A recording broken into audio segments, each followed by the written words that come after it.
Hello everybody. आज के lecture में हम पढ़ने जा रहे हैं ब्रेकिंग ऑफ मॉड। हम इस लेक्चर में बात करेंगे कि मॉड फंक्शन को हम कैसे ब्रेक करते हैं, किस तरह से डिफाइन किया जाता है। प्रीवियस लेक्चर में भी हमने आपको मॉड फंक्शन सिखाया था, वहाँ पर हमने आपको मॉड फंक्शन को नंबर लाइन के थ्रू कैसे डिफाइन करते हैं ये शॉर्ट ट्रिक्स, ये टेक्निक सिखाई थी। अब हम उन केसेस की बात करते हैं जहाँ पर कुछ इरेगुलर टर्म्स आ रहे हैं, एक्स का कोफिशिएंट सिमेट्रिक नहीं है, किसी में 1 है, किसी में 2 है, किसी में लीनियर है, किसी में क्वाड्रेटिक है, समथिंग लाइक दैट। तो मिक्स्ड प्रॉब्लम को सॉल्व करने के लिए हमें मॉड फंक्शन को डिफाइन करना पड़ता है, मॉड को ब्रेक करना पड़ता है। तो इस क्वेश्चन पर जाने से पहले हम बात कर लेते हैं ब्रेकिंग ऑफ मॉड एक्चुअली क्या होता है, कुछ एक्स्ट्रा बात कर लेते हैं, कुछ थ्योरी वाला पार्ट है ना। उसके बाद फिर हम इस क्वेश्चन को पिक करेंगे। तो सबसे पहले हम मॉड फंक्शन की डेफिनेशन क्या होती है उस पर बात कर लेते हैं। Mod f x is what? Mod f x means mod f x means magnitude of f x और positive value of f x. F x का मैग्नीट्यूड या फिर एफ एक्स की पॉजिटिव वैल्यू। फॉर एग्जाम्पल 2 का mod क्या होता है? 2 होता है। 3 का मॉड 3 होता है। 0 का मॉड 0 होता है। -5 का मॉड क्या होता है? -5 का मैग्नीट्यूड मीन्स 5, जिसको मैं लिख सकता हूँ -5, है ना। इन सब से आप फैमिलियर हैं। अब हम एक डेफिनेशन रिलेट करने जा रहे हैं। यहाँ पर देखिए, अगर मैं 2 को x बोल दूँ, लेट 2 इक्वल्स टू x, तो ये डेफिनेशन किससे रिलेटेड है? यानी इसका डेफिनेशन बन जाएगा mod x equals to x। वही डेफिनेशन यहाँ पर आ जाएगी। अगर हम 3 को x बोलेंगे तो mod x equals to x। यहाँ पर अगर हम 0 को x लेट कर लें तो ये डेफिनेशन किस रूल से कनेक्टेड है? Mod x equals to x। लेकिन अब जरा यहाँ पर थोड़ा केयरफुली देखिएगा, कुछ बच्चों को बात समझ नहीं आती, मॉड x की वैल्यू -x कैसे होती है। अगर हम इस पिक्चर में -5 को x लेट कर लें, है ना, तो अंदर वाली पिक्चर क्या बन जाएगी? ये वाली पिक्चर क्या बन जाएगी? Mod x। राइट साइड में देखिए 5 जो आउटपुट था, 5 को मैंने लिख दिया -5, तो ये जो -5 है ये एक्चुअली क्या है? ये x है। तो -5 क्या बन जाएगा? -5 क्या बन जाएगा? -x, है ना। तो ऑब्वियस ये बात है, अगर -5 का मॉड 5 बन रहा है तो इसका मतलब है कि उसका साइन चेंज करना पड़ेगा। साइन चेंज होगा तभी वो कैसा बनेगा? पॉजिटिव बनेगा, है ना। तो कुछ लोग को डाउट ये होता है, सर मॉड x -x कैसे हो सकता है? कि मॉड x तो हमेशा पॉजिटिव होता है। लेकिन ध्यान देने वाली बात ये है कि यहाँ पर x कैसा नंबर है? x negative. ये जो x है ये निगेटिव नंबर है, और अगर ये नेगेटिव है तो माइनस से मल्टीप्लाई करते ही क्या बन जाएगा? पॉजिटिव, ठीक है ना। तो अब हम यहाँ पर मॉड को डिफाइन कर सकते हैं। तो इसकी डेफिनेशन क्या आएगी? Conditional definition. इसकी कंडीशनल डेफिनेशन होगी मॉड एफ एक्स को मैं एफ एक्स बोलूँगा प्रोवाइडेड एफ एक्स कैसा हो? Greater than equal to 0। जैसे आपने देखा, पॉजिटिव नंबर डालेंगे मॉड के अंदर तो कोई इफेक्ट नहीं पड़ेगा, 2 का 2 आएगा। जैसा इनपुट डालेंगे वैसा ही आउटपुट। 3 डाला तो 3 निकला, 0 डाला तो 0 निकला। यानी मॉड मशीन के अंदर आप कोई भी पॉजिटिव नंबर डाले या 0 डाले तो ये मशीन कोई वर्क नहीं करेगी, जैसा इनपुट होगा वैसा ही आउटपुट निकालेगी। लेकिन इन केस अगर आपने नेगेटिव नंबर इनपुट किया, नेगेटिव नंबर डाल दिया, जैसे मैंने -5 डाला मॉड मशीन के अंदर, तो आउटपुट क्या निकला? +5। यानी इस मॉड मशीन ने इसका माइनस साइन एब्जॉर्ब कर लिया, है ना। तो आउटपुट क्या निकला? -x, यानी ये बन जाएगा -fx। तो fx अगर नॉन नेगेटिव है तो मॉड fx बन जाएगा, और fx अगर नेगेटिव है तो मॉड fx क्या बनेगा? -f। This is actually the conditional definition of mod function, है ना। तो यहाँ से यहाँ तक ये आपका थ्योरी पार्ट हो गया। चलिए now back in action, upon question पर लौट के आते हैं, ठीक है ना, सॉल्व करते हैं। अब देखिए, जैसे ही मैं क्वेश्चन देख रहा हूँ तो यहाँ पर मेरे को 2 मॉड दिख रहे हैं। एक तो मॉड ऑफ x -3 दिख रहा है, एक मॉड ऑफ x+1 दिख रहा है ना। तो सबसे पहले हम दोनों फैक्टर्स की साइन स्कीम डेवलप करेंगे। मॉड ऑफ x -3 मतलब ये कहाँ पे साइन, ये अंदर वाला फैक्टर का क्रिटिकल पॉइंट क्या है? 3। ये 3 पर 0 देगा, 3 से बड़ा नंबर डालेंगे तो पॉजिटिव साइन देगा, 3 से छोटा नंबर डालेंगे तो नेगेटिव साइन देगा। तो हर फैक्टर की साइन स्कीम डेवलप करते हैं हम। साइन ऑफ x -3, है ना, कहाँ पे साइन चेंज करेगा? 3 पर वैल्यू 0 देगा, 3 के आगे पॉजिटिव साइन देगा और 3 के पीछे नेगेटिव साइन देगा। दूसरा फैक्टर क्या देख रहा है? x+1, इसको 0 करके इसका क्रिटिकल पॉइंट बताओ, कहाँ पे साइन चेंज करेगा? -1 पर। तो जब मैं x को -1 पुट करूँगा तो -1 पर तो 0 दे देगा, -1 से बड़ा नंबर डालेंगे तो पॉजिटिव साइन देगा, और -1 से छोटा नंबर डालेंगे तो नेगेटिव साइन देगा, है ना। अब क्या करते हैं, क्रिटिकल पॉइंट से नंबर लाइन का पार्टीशन कर लेते हैं। तो देखिए कितने पार्ट आपको पिक्चर में दिख रहा है, 3 पार्ट दिख रहा है। पहला पार्ट है -∞ से -1, दूसरा पार्ट है -1 से 3, और तीसरा पार्ट है 3 से ∞। तो हम तीनों केसेस में प्रॉब्लम को सॉल्व करेंगे, है ना। तो केस फर्स्ट बना लिया मैंने।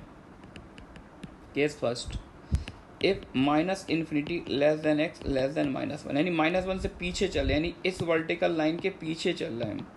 तो अगर हम -1 से पीछे चल रहे हैं तो ध्यान से देखिए, साइन ऑफ x -3, ये पहले फैक्टर का साइन कैसा आ रहा, नेगेटिव, और -1 से पीछे दूसरे फैक्टर का साइन, ये किसका साइन मैंने लिखा था, साइन ऑफ x + 1। तो पहला फैक्टर भी नेगेटिव साइन दे रहा है, दूसरा फैक्टर भी नेगेटिव साइन दे रहा है। तो हर फैक्टर जब नेगेटिव साइन दे रहा है तो दोनों का मॉड किससे ओपन होगा, नेगेटिव साइन से, है ना। इस इक्वेशन को मैंने 1 बोल दिया है।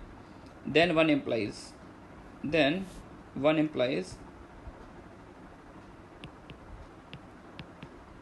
दोनों मोड ओपन होंगे नेगेटिव साइन से, -(x - 3) -2 टाइम्स x + 1 = 4, है ना।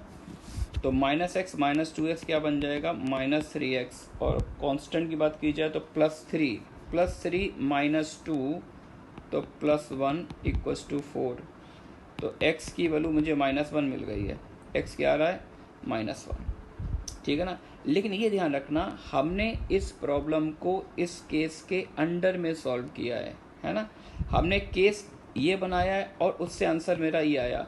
तो हमेशा आप क्या काम करेंगे कि जो आप सॉल्व करके x निकालते हैं उसका इंटरसेक्शन आपको लेना पड़ेगा केस के आंसर के साथ, क्योंकि इसके बियॉन्ड ये जो केस बना, इसके बियॉन्ड कोई भी x आपके क्वेश्चन का आंसर नहीं हो सकता है, क्योंकि आप केवल यही x पुट कर रहे हैं -∞ से -1 के बीच। अगर सॉल्विंग से कोई x इसके अंदर आता तो अलाउड है, इसके बाहर आएगा तो अलाउड नहीं है, ठीक है ना। तो जब इंटरसेक्शन लेंगे तो ध्यान से देखिए, मैंने -1 पे इक्वालिटी नहीं लगाई है, इसका मतलब यहाँ से कोई भी x नहीं मिलेगा आपको, पहला केस से कोई आंसर नहीं आया, ठीक है ना। चलिए मूव करते हैं नेक्स्ट केस पर। नेक्स्ट केस क्या बनेगा, -1 से 3। केस सेकेंड, अगर मैं -1 से 3, अब की बार मैंने दोनों एंड पॉइंट पर इक्वालिटी लगा दी, -1 से 3 ले रहा हूँ, देखिएगा। अब जब -1 से 3 लिया तो -1 के तो राइट में निकल गए। तो पहला फैक्टर जो x - 3 है, ध्यान से देखिए इसका साइन कैसा रहा, नेगेटिव। तो x - 3 वाला मोड नेगेटिव से खुलेगा, और x + 1 वाला मोड देखिए ये किससे खुलेगा, पॉजिटिव साइन से। इसमें पॉजिटिव साइन आ रहा है, ठीक है ना। तो पहला नेगेटिव से खुलेगा, दूसरा पॉजिटिव से खुलेगा। तो पहला नेगेटिव से खुला तो क्या बना, -(x - 3), और दूसरा पॉजिटिव से खुलेगा x + 1 वाला, +2 टाइम्स x + 1 = 4। तो 2x - x आ जाएगा, ये आएगा +2 + 3 5 = 4। यहाँ से x की वैल्यू 1 आ गई, है ना। फिर से ये सॉल्विंग से x आया, ये केस का आंसर है। तो जो सॉल्विंग से x आया उसका हमेशा आपको इंटरसेक्शन लेना होगा। इंटरसेक्शन लेने के बाद ही हम बता सकते हैं ये सोल्यूशन अलाउड है या नहीं है। तो जब x का इसको इंटरसेक्शन लेंगे तो देखिए इस केस में 1 इंक्लूडेड है ना। यहाँ से सॉरी 1 नहीं है, सॉरी -1, ये -1 इंक्लूडेड है। तो ये अपने क्वेश्चन का आंसर आ गया, x = -1, ठीक है ना। 2 केस बना लिए, लास्ट केस बनाते हैं, case number third. Case number third क्या बन जाएगा, 3 से ∞, है ना। तो 3 को मैंने सेकंड केस में इंक्लूड कर लिया था, तो यहाँ से एक्सक्लूड कर रहे हैं जिससे आंसर रिपीट ना करे। ये ध्यान रखना है, केस हम ऐसे बनाते हैं जिससे नंबर लाइन का सारे पॉइंट कवर हो जाएं। ये आपकी चॉइस है, इक्वालिटी आप सेकंड केस में लगा रहे हैं या फिर थर्ड में लगा रहे हैं या फिर फर्स्ट में लगा रहे हैं, छूटना एक भी पॉइंट नहीं चाहिए, ठीक है ना। तो जब हम 3 से ∞ की बात करेंगे तो आप देखिए 3 से ∞ यानी राइट मोस्ट पार्ट की बात करें तो देखिए पहला फैक्टर कैसा साइन दे रहा है इस इंटरवल में, पॉजिटिव, और सेकंड फैक्टर कैसा साइन दे रहा है, पॉजिटिव। तो राइट मोस्ट पार्ट में दोनों फैक्टर पॉजिटिव साइन दे रहे हैं, तो दोनों का मॉड किससे ओपन होगा, पॉजिटिव साइन से, क्योंकि पॉजिटिव नंबर का मॉड पॉजिटिव साइन से और नेगेटिव नंबर का मॉड नेगेटिव साइन से। तो दोनों फैक्टर पॉजिटिव साइन से ओपन हो जाएंगे। देन 1 इम्प्लाइज, है ना, यहाँ पर 1 इम्प्लाइज 3 से ∞, पहला पॉजिटिव से खुल गया x - 3 + 2 टाइम्स, दूसरा भी पॉजिटिव से खुल गया x + 1 = 4। 2x + x means 3x और 2 - 3 मीन्स -1 = 4। तो x की वैल्यू आ रही है 5/3, है ना। लेकिन ये सॉल्विंग से x निकाला, ये मैंने केस बनाया। तो हमने प्रॉब्लम को केवल इन्हीं एक्स के लिए सॉल्व किया, यानी 3 से इन्फिनिटी के लिए ही हम ये प्रॉब्लम सॉल्व कर रहे हैं। तो इसके बियॉन्ड अगर कोई भी एक्स आएगा तो क्वेश्चन का आंसर वो नहीं होगा। जब हमने इसके साथ इंटरसेक्शन लिया तो आपको दिख रहा होगा कि यहाँ से कॉमन वैल्यू नहीं आ रही है, नो रियल एक्स, ठीक है ना। तो फाइनली हमने इस प्रॉब्लम को सॉल्व करने 3 केस बनाए। पहला केस देखिए, कोई सोल्यूशन नहीं मिला, नो सोल्यूशन। सेकंड केस से एक सोल्यूशन आया, x equal to -1। Third case से भी नो रियल सोल्यूशन। तो फाइनल सोल्यूशन हमने केस बना लिया, अब फाइनल सोल्यूशन लिख रहे हैं। तो केवल और केवल एक ही सोल्यूशन आ रहा है -1, सिंगलटन सेट। सिंगलटन मतलब ऐसा सेट जिसमें सिर्फ एक ही एलिमेंट हो, सिंगल एलिमेंट। या फिर आप ऐसे भी लिख सकते हैं, जरूरी नहीं सेट लिखना, चॉइस है, सिर्फ x इक्वल टू -1, ये भी चलेगा, ठीक है बच्चों। तो बस ये होता है मॉड ब्रेकिंग का आइडिया, है ना। अब इसी पर हम बार बार और प्रॉब्लम्स करेंगे, कंटिन्यूसली करेंगे, तो इन सब प्रोसेस से आप यूज टू हो जाएंगे। चलिए नेक्स्ट प्रॉब्लम देखते हैं। Find the least positive integer satisfying this inequality, mod of x + 1 + mod of x - 4 > 7, है ना। तो देखिए, अच्छा ये वाली जो प्रॉब्लम है ये हम अपन अब नंबर लाइन से कर सकते हैं, क्योंकि यहाँ पर x का कोफिशिएंट +1 है, यहाँ पर भी x का कोफिशिएंट +1 है। तो ये हम सिर्फ एक लाइन में भी क्वेश्चन सॉल्व कर सकते हैं। तो हम इस प्रॉब्लम को दोनों मेथड से सॉल्व करके दिखाएंगे आपको। तो पहले वाले फैक्टर का क्रिटिकल पॉइंट किया -1, दूसरे वाले फैक्टर का क्रिटिकल पॉइंट किया 4। इन दोनों क्रिटिकल पॉइंट के बीच की डिस्टेंस कितनी है? 5। आपको डिस्टेंस कितनी लानी है? 7।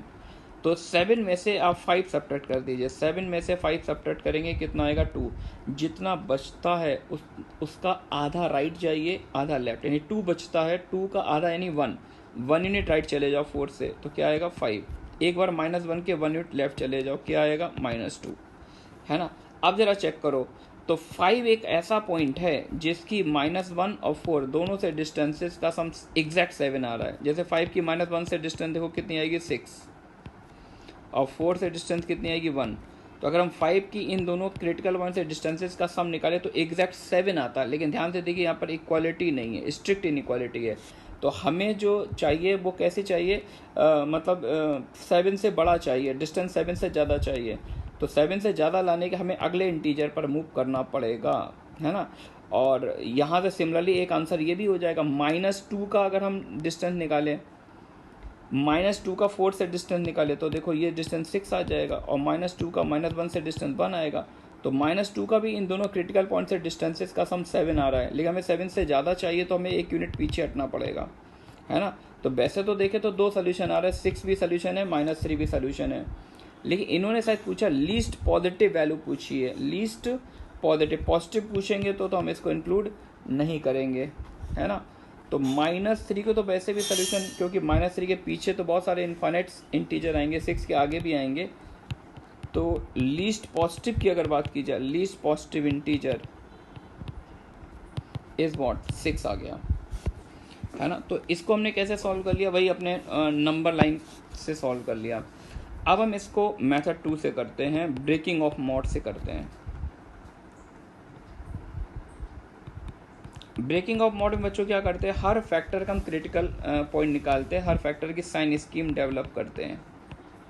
साइन ऑफ x + 1 कहाँ पे साइन चेंज करेगा? ये -1 पे साइन चेंज करेगा। -1 पे वैल्यू 0 देगा, -1 के आगे पॉजिटिव देगा, और -1 के पीछे नेगेटिव। साइन ऑफ x - 4 कहाँ पे साइन चेंज करेगा? 4 पे साइन चेंज करेगा, 4 पे 0 देगा, 4 के आगे देगा पॉजिटिव साइन, 4 के पीछे देगा नेगेटिव साइन, ठीक है ना। अब इनसे क्या करते हैं? नंबर लाइन का पार्टीशन कर लिया। तो नंबर लाइन के आपको 3 पार्ट दिख रहे हैं, पहला पार्ट -∞ से -1, दूसरा पार्ट -1 से 4, तीसरा पार्ट 4 से ∞। तो हम 3 केस बना के प्रॉब्लम सॉल्व करेंगे। Case first, if -∞ less than x less then -1, इस प्रॉब्लम को हमने 1 डाल दिया, देन 1 इम्प्लाइज। अगर हम -1 से पीछे चल रहे हैं तो अब देखिए दोनों फैक्टर का साइन, -∞ से -1 वाले रीजन, पहले फैक्टर का साइन भी कैसा? नेगेटिव, दूसरे फैक्टर का साइन भी कैसा? नेगेटिव। जब दोनों फैक्टर नेगेटिव है तो दोनों मोड नेगेटिव साइन से ओपन होंगे।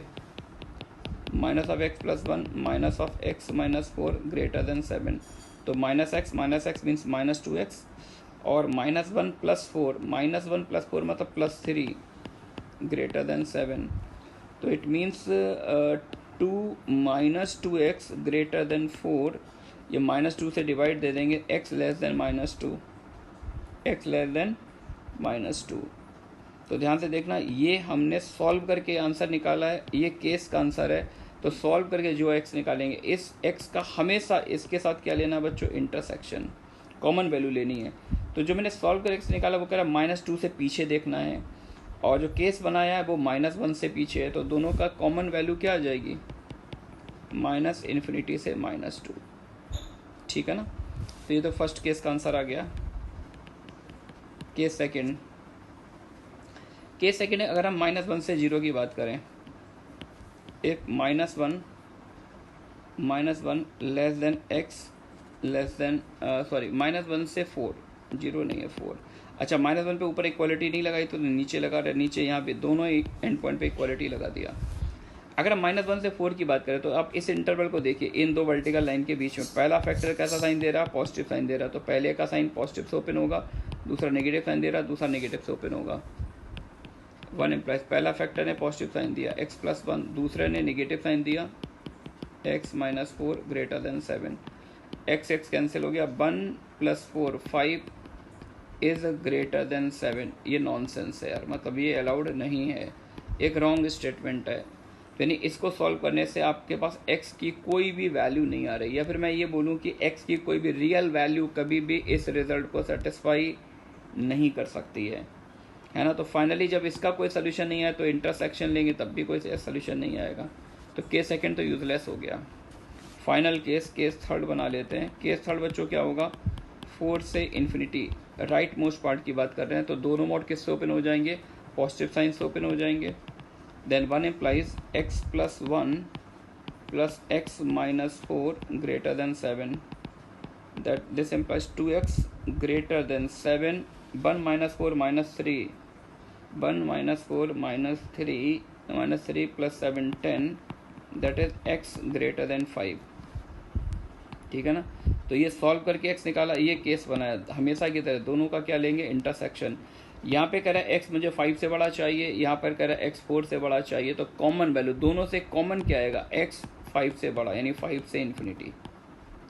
बच्चों बिल्कुल सही है क्या, ठीक है। तो हमने इस प्रॉब्लम को 3 केस में सॉल्व किया। पहले केस से आंसर आया -∞ से -2, सेकेंड केस से नो सोल्यूशन मिला, थर्ड केस से आया 5 से इन्फिनिटी। तो तीनों का क्या लेंगे, अलग अलग केसेस से जो हम आंसर निकालते हैं उनका क्या लेते हैं, यूनियन। यूनियन क्यों लेते हैं, क्योंकि ये भी क्वेश्चन का आंसर है और ये भी क्वेश्चन का आंसर है, तो टोटल आंसर्स क्या हैं, तो इनको कंपोज करेंगे, इनका यूनियन ले लेंगे, है ना। याद रखना है आपको, एक ही केस के अंडर में जो x की वैल्यूज आती है उनका इंटरसेक्शन लेते हैं। एक ही केस के अंदर जो x की वैल्यू आएंगी उनका इंटरसेक्शन, और अलग अलग केसेस से जो x की वैल्यू आएंगी उनका यूनियन।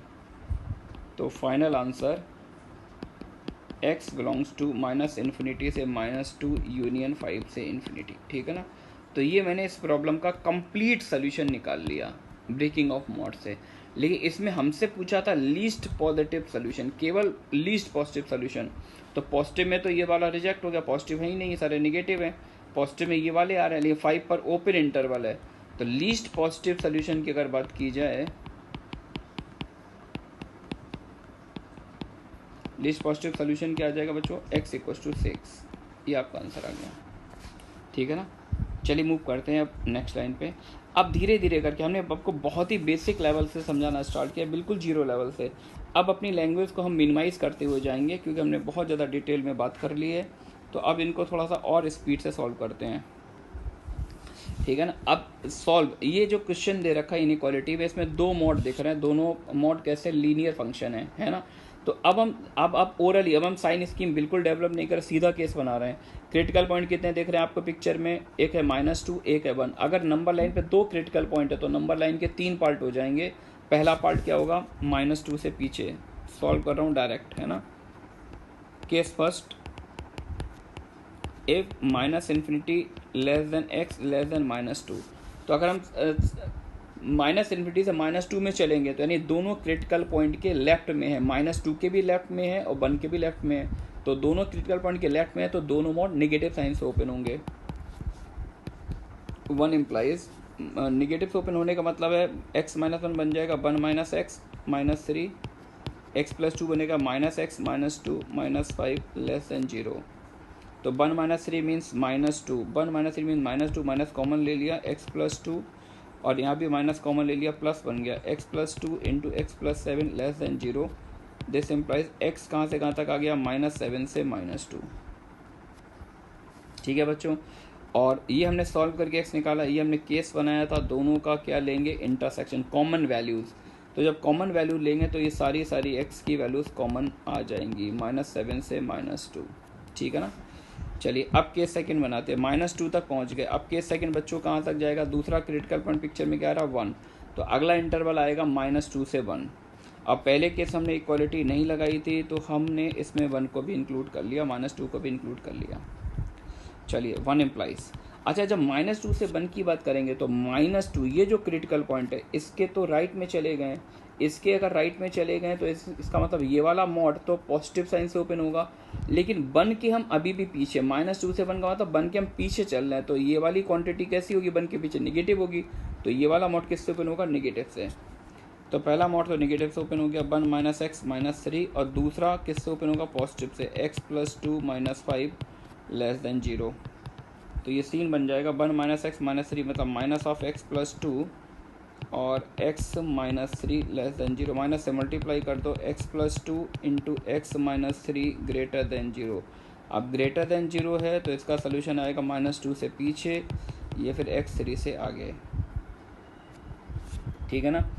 अब ये जो हमने आंसर निकाला है, इस आंसर का हम क्वेश्चन के आंसर से क्या लेंगे, ये जो केस के आंसर से इंटरसेक्शन। तो ये केस में बोल रहा है -2 से 1 के बीच में लेना है, ये कह रहा है पहले में बोल रहा -2 से पीछे लेना है, सेकंड में बोल रहा 3 से आगे लेना है। तो 3 से आगे कोई भी वैल्यू इसमें नहीं मिल रही है, -2 से पीछे भी कोई नहीं मिल रही है, इसका मतलब नो x, इंटरसेक्शन से कोई भी x आपको यहाँ पर अवेलेबल नहीं दिख रहा है। लास्ट केस बना लेते हैं, थर्ड केस। इफ़ जब x जो है सबसे बड़ा 1 से इन्फिनिटी है, 1 से इन्फिनिटी, यानी राइट मोस्ट पार्ट में अगर ट्रैवल कर रहे हैं, तो राइट मोस्ट पार्ट में ट्रैवल करेंगे तो हम दोनों क्रिटिकल पॉइंट के राइट जोन में, तो कोई भी मॉड अपने क्रिटिकल पॉइंट के राइट जोन में प्लस से ओपन होता है, लेफ्ट जोन में नेगेटिव से ओपन होता है। देन 1 इम्प्लाइज दोनों के राइट में तो दोनों मॉड पॉजिटिव से खुल जाएंगे, x minus 1 minus 3 into x plus 2 minus 5 less than 0। This will implies x minus 4 into x minus 3 less than 0। तो x आ गया 3 से 4। सही है बच्चों। तो ये केस का आंसर है, ये क्वेश्चन का आंसर है। कॉमन वैल्यू निकाल लो तो वही आ जाएगी, x बिलोंग्स टू 3 से 4। सही है बच्चों। तो हमने 3 केस बना के इस प्रॉब्लम को सॉल्व किया, और जैसा कि आपने देखा है कि पहले केस से अपने को ये आंसर मिला, दूसरे से कोई सोल्यूशन नहीं मिला, तीसरे से ये सोल्यूशन मिला। यानी ये वाला x भी अपने क्वेश्चन का आंसर है और ये वाला x भी अपने क्वेश्चन का आंसर है। तो टोटल क्या क्या आंसर हैं, दोनों आंसर्स का यूनियन। तो मैंने पहले ही बोला, अलग अलग केसेस से जो हम आंसर निकालते हैं उनका यूनियन लेते हैं, और एक ही केस के अंडर में जो भी x की वैल्यू आती है उनका इंटरसेक्शन, उनकी में कॉमन वैल्यू ढूंढते हैं। Final answer x belongs to, एक इंटरवल ये आएगा -7 से -2, दूसरा इंटरवल आएगा 3 से 4। This is the final answer. ठीक है ना। चलिए मूव करते हैं नेक्स्ट पार्ट पर। अब यार इसमें इसको सॉल्व करना है। एक क्वाड्रेटिक फंक्शन पे मॉड लगा हुआ है, x² + 4x + 2, एक क्वाड्रेटिक है एक लीनियर है, नो प्रॉब्लम। अपन बिल्कुल उसी तरह से सॉल्व करेंगे। केस फर्स्ट, हमें इस फंक्शन के मॉड को डिफाइन करना है। तो मॉड का वही रूल है कि अगर अंदर वाली ऐसा कोई x मैंने पुट किया जिसमें अंदर वाली क्वांटिटी पॉजिटिव बन गई, पॉजिटिव बनती है तो मॉड पॉजिटिव से ओपन होता है, निगेटिव बनती है तो मॉड नेगेटिव से ओपन होता है। तो केस फर्स्ट मैंने बनाया x² + 4x + 2 greater than equal to 0, है ना। मैंने उन x की बात की जहाँ पे अंदर वाला एक्सप्रेशन पॉजिटिव है। Then 1 implies. अच्छा, अब अगर अंदर वाला एक्सप्रेशन पॉजिटिव है तो अपने को पता है पॉजिटिव नंबर का मॉड पॉजिटिव साइन से खुलता है। तो अगर हम इन x की बात करें जो इस इनइक्वालिटी को सेटिस्फाई करते हैं, तो इस इनइक्वालिटी को सेटिस्फाई करने वाले x के लिए ये मॉड किससे ओपन हो जाएगा, पॉजिटिव साइन से। x² + 4x + 2 5x + 16/3 cross multiply कर लें, 3x² + 12x + 6 -5x - 16 = 0। तो एक क्वाड्रेटिक बनी दिख रही है 3x²। 12 माइनस 5 मीन्स प्लस का 7 और माइनस 10। 10 3 ज़ा 30 और 3 सब्ट्रैक्ट करके फैक्टर मुझे कुछ दिख रहे हैं 3x² plus 10x minus 3x minus 10। तो यहाँ से मैंने x कॉमन ले लिया है, x कॉमन लिया है तो 3x प्लस 10, यहाँ से -1 कॉमन ले लिया है 3x प्लस 10। तो x की दो वैल्यू मेरे को दिख रही हैं यहाँ से सॉल्व करने पर। There are two values of x is 1 और -10/3। सही है क्या?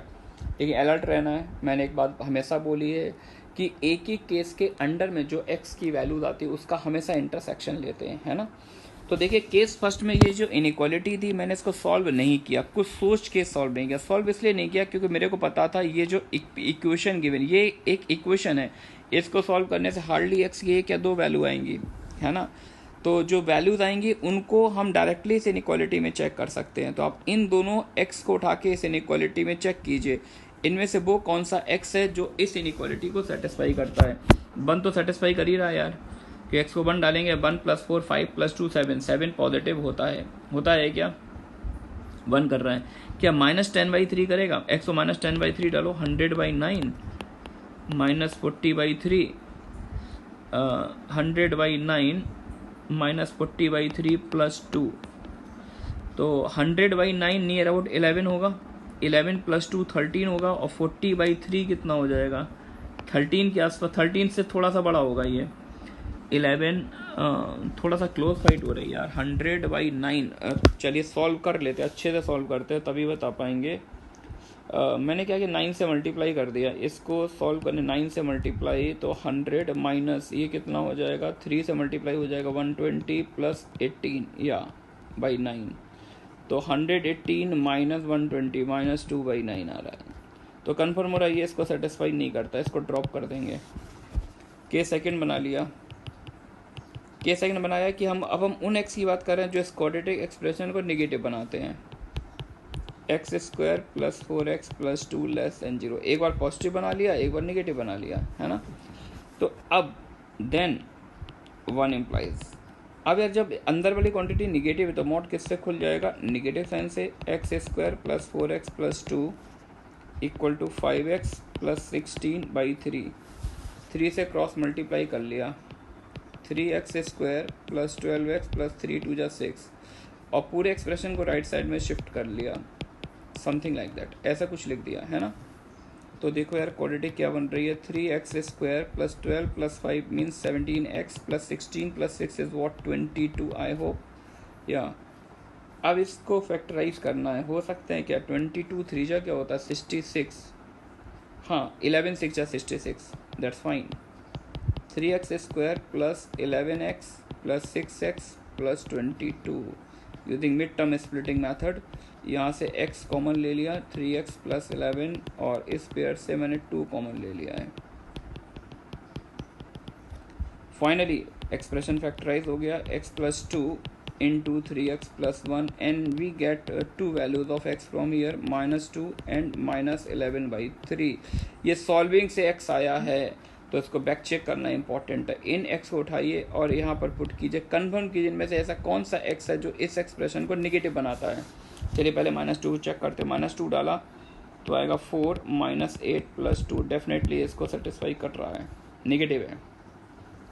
-11/3 डालेंगे तो 11 का स्क्वायर होता है 121/9 -11 4 जा 44/3 + 2। फिर से यार 9 एलसीएम ले लिया, 121 - 3 43 जा 120 132 + 2 9 जा 18। तो 121 + 18 बन जाएगा जाके 139 - 132/9, that is equals to what 7/9। तो ये तो यार पॉजिटिव नंबर आ गया, तो ये इसको सेटिस्फाई नहीं करता है। ठीक है बच्चों, तो फाइनल आंसर जब मैं लिखूंगा तो देखिए केस फर्स्ट से 2 आंसर आए थे अपने पास, लेकिन इनमें से एक सेटिस्फाई किया था, एक नहीं किया, तो फाइनली एक की वैल्यू थी x = 1। केस सेकंड से भी 2 आंसर आए, एक सेटिस्फाई कर रहा है दूसरा नहीं कर रहा, तो केस सेकंड से भी एक ही वैल्यू आ रही है। तो final answer there are 2 values of x belongs to curly bracket. Curly bracket का मतलब ये केवल 2 पॉइंट है, -1 कौन कौन से पॉइंट आ रहे थे मेरे पास? पहले से आ रहा था, सॉरी 1, पहले से आंसर -1 नहीं है, ठीक है, पार्डन। पहले से आंसर 1 आ रहा है और दूसरे से आंसर आ रहा है -2। ध्यान रखना ये करली ब्रैकेट है, ये कोई ओपन या क्लोज इंटरवल नहीं है, केवल दो वैल्यूज़ हैं, x = 1 एंड x = -2। आप ऐसे भी लिख दो यार, कुछ लोग कंफ्यूज हो जाते हैं इसमें। x = 1 एंड x = -2, केवल ये दो वैल्यू सेटिस्फाई करेंगे, x = 1 एंड x = -2। मूव करते हैं नेक्स्ट क्वेश्चन पर। अच्छा अब यार इस क्वेश्चन को देखो, इसमें क्या है, एक लीनियर फंक्शन है, एक क्वाड्रेटिक फंक्शन है। अब इसको सॉल्व करना है तो क्या कर सकते हैं यहाँ पर अपन, क्वाड्रेटिक फंक्शन को थोड़ा सा ध्यान से देखिए, थोड़ा सा केयरफुली वॉच कीजिए। And this is a very very special case. Very very special इसलिए बोल रहा हूँ कि इसका लीडिंग कोफिशिएंट पॉजिटिव है ना बच्चों। और इसके डिस्क्रिमिनेंट की बात की है, डी की बात की है, डी क्या आएगा, b² मतलब 25 - 4ac मीन 36, इसका डी निगेटिव आ गया, ठीक है ना। तो आप क्वाड्रेटिक का लेक्चर अगर आपने मेरा सेकंड लेक्चर शायद पढ़ा होगा, तो वहाँ पर मैंने बोला था कि अगर कोई भी क्वाड्रेटिक एक्सप्रेशन इस टाइप का हो, लीडिंग कोफिशिएंट पॉजिटिव हो, यानी ग्राफ कैसा होगा, अपवर्ड पैराबोला, और डी निगेटिव मतलब नाइदर टच नॉर कट, तो उसका पूरा ग्राफ एक्सिस से ऊपर लाई करेगा, क्योंकि इसमें डी निगेटिव हो गया और लीडिंग कोफिशिएंट कैसा है, पॉजिटिव। तो इस एक्सप्रेशन का अगर आप पूरा एक्सेस के ऊपर होता है, पूरा एक्सेस के ऊपर होने मतलब किसी भी एक्स पर वैल्यू, कोई भी एक्सपुट करे, हर एक्स पर वैल्यू कैसी है, पॉजिटिव नंबर। तो ये जो एक्सप्रेशन है, सिंस ये लिख दीजिएगा, since x² - 5x + 9 is of type, expression किस टाइप का है, a positive D negative type का। दिस इम्प्लाइज, इसका मतलब ये हुआ कि ये एक्सप्रेशन पॉजिटिव होगा for all values of x belongs to R। मतलब ये जो क्वाड्रेटिक, ये जो मॉड के अंदर हमने क्वाड्रेटिक लिखी है, ये ऑलवेज पॉजिटिव, आप x कुछ भी पुट करो, ये हर x के लिए एक पॉजिटिव नंबर बन रहा है। और जब ये हर x पर पॉजिटिव नंबर बन रहा है, इस पर साइन में कोई चेंज नहीं हो रहा है, therefore outer mod is immaterial, यानी बाहर वाला मॉड ऑटोमेटिकली पॉजिटिव से खुल जाएगा। देयरफॉर 1 इम्प्लाइज, यानी अब मुझे ये प्रॉब्लम, इस ऑब्जर्वेशन के बाद ये प्रॉब्लम कुछ ऐसी दिखती है, x² - 5x + 9, ठीक है बच्चों। तो बस अब इस पिक्चर में एक ही मॉड दिख रहा है, x - 5, तो दो केस बना लेते हैं, इसको 2 बोल दिया। केस फर्स्ट,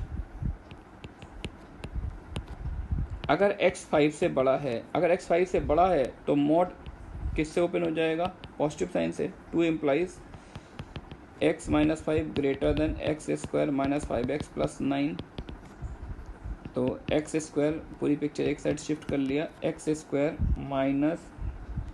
6x और माइनस मतलब +5 + 9, 9 + 5 कितना होता, 14 होता, आई होप, या ठीक है ना। और ये चला जाएगा <0, चेक करते रहना, ठीक है ना। x² - 6x + 14, या अच्छा फैक्टर तो मेरे को चांस देख नहीं रहे हैं यार, 2 7 जा 14 होता है, 2 और 7 क्या आएगा, गंदे गंदे फैक्टर दिख रहे हैं यार इस बार, गंदे गंदे इन द सेंस। आप एक काम करो, क्वाड्रेटिक फॉर्मूला लगा के रूट निकाल लो, x = -b + √b²। Okay okay okay, या b² - 4ac। मैं अपने वर्ड्स को हटा रहा हूँ यहाँ से यार, ये बहुत ही स्पेशल केस बन गया एक्चुअली, यहाँ पे कुछ करना नहीं है। यहाँ पर भी देखो लीडिंग कोफिशिएंट पॉजिटिव है, उसका डी निकालो, b² में 36 - 14 4 = 56, तो डी निगेटिव है। ए पॉजिटिव और डी निगेटिव होने का मतलब ये एक्सप्रेशन कैसा हो गया, ये एक्सप्रेशन ऑलवेज पॉजिटिव है। ऑलवेज पॉजिटिव होने का मतलब है किसी भी एक्स पर इस एक्सप्रेशन वैल्यू कभी भी निगेटिव नहीं हो सकती है। तो इसका मतलब इसको सॉल्व करने से कोई भी एक्स आपको नहीं मिलेगा, नो सोल्यूशन, ठीक है ना। यानी 5 से बड़ा कोई भी एक्स कभी भी इस क्वेश्चन का आंसर नहीं हो सकता। सेकेंड केस लेते हैं, अगर x 5 से छोटा है, x 5 से छोटा है तो ये जो मॉड लगा हुआ, ये मॉड किससे ओपन होगा, नेगेटिव साइन से। 2 इम्प्लाइज, ये बनेगा 5 - x greater than x² - 5x + 9। This implies x² - 4x है ना, और +4 < 0। चेक कर लेना, x² - 4x + 4, यही आ रहेगा, x² - 4x + 4 < 0। हाँ 0 इससे बड़ा है, तो इसका मतलब ये 0 से छोटा आ रहा है। अच्छा ये अगर 0 से छोटा आ रहा है तो ये परफेक्ट स्क्वायर बनता है क्या, x square minus 5x plus 9, repeat कर लेता हूँ, कुछ गड़बड़ तो नहीं हो रही है। x अगर 5 से छोटा है तो 5 माइनस एक्स बनेगा और x square minus 5x plus 9, x square minus 4x plus 4। यहाँ से तो अपने पास क्या आ रहा है, x माइनस 2 का होल स्क्वायर लेस देन 0। तो यार ये लेस देन 0 तो होता नहीं है, तो यहाँ से भी नो सोल्यूशन आ रहा है। एक बार कैलकुलेशन चेक कर लेते हैं यार, ये किस टाइप की क्वाड्रेटिक है, ऑलवेज पॉजिटिव, ये तो पॉजिटिव तो खुल गया, x माइनस 5 है ना, तो एक्स स्क्वायर, एक्स उधर जाएगा माइनस 6x हो गया, ठीक है। और 9 प्लस 5 क्या होता है, 9 प्लस 5 होता है 14, 9 प्लस 5 होता है आपके पास 14, और 14 है तो d निकालेंगे, ये आ रहा है आपके पास, just a minute, x square minus 6x plus 14 less than 0, ठीक है। 2 7 जा 14, 2 7 जा 14, 2 7 जा 14 का मतलब क्या हुआ, फैक्टर तो होंगे नहीं यार इसके, x square minus 6x plus 14 के मेरे को तो फैक्टर नहीं दिख रहे हैं, तो इसका d कैसा आएगा, d b स्क्वायर 36 का d निगेटिव आ गया, पॉजिटिव, नो x है। और डेफिनेटली अगर हम सेकंड केस चेक करें, x less then 5, x less then 5 है तो मोड नेगेटिव से खुल गया है, माइनस x उधर चला गया, माइनस x उधर चला गया, तो माइनस x उधर जाएगा तो एक्स स्क्वायर माइनस 4x आएगा, और 5 भी उधर जाएगा तो ये बन जाएगा प्लस 4, 0 इससे बड़ा तो ये 0 से छोटा। फाइनली यार दोनों से मैं चेक कर रहा हूँ, नो सोल्यूशन ही आ रहा है, तो फाइनल आंसर क्या आ जाएगा, नो सोल्यूशन, है ना। फिर भी एक बार कैलकुलेशन चेक कर लीजिएगा यार, कि मेरे को थोड़ा सा डाउट तो आ रहा है कि मेरे पास जो आंसर लिखा हुआ है वो आंसर है 1 से 3, तो एक बार कैलकुलेशन आप लोग चेक कर लीजिएगा, है ना। तो